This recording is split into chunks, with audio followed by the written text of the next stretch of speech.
At 6:12 a.m., the knock came, sharp, official, and final. No one was dressed.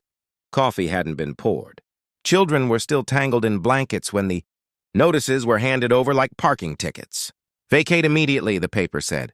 No explanation, no apology, just a deadline measured in hours.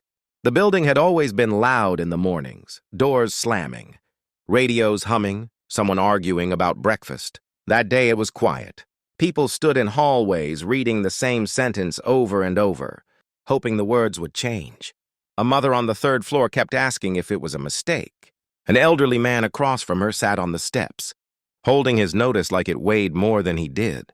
By noon, rumors replaced answers. Some said the property had been sold overnight. Others whispered about safety concerns no one had ever mentioned before. The office phones rang without response.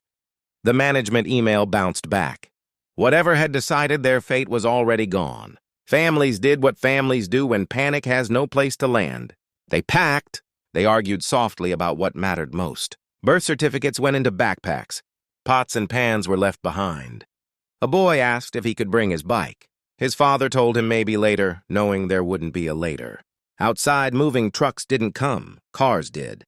Trunks filled with pieces of lives. Mattresses were tied with rope. Neighbors who had barely spoken before hugged like old friends. Some cried. Some didn't. Shock has a way of making people efficient. The deadline passed at 4. Security arrived at 5. That was when the shouting started. Not wild shouting, angry, controlled, desperate. One woman held up her phone, live streaming, asking anyone watching if this was legal. Another man demanded a court order.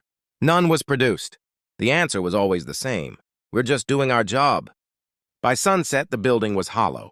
Lights off, doors sealed. A place that had held birthdays, arguments, lullabies, and grief now stood empty, as if people had never belonged there at all. Weeks later, the truth surfaced in a local filing. The property had been cleared for redevelopment. Vacant buildings sold faster. Notices were cheaper than negotiations.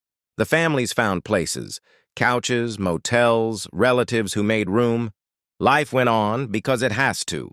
But every time someone hears a knock before sunrise, their chest tightens. Because they remember how easily a home can disappear without warning, without mercy, and without anyone saying sorry.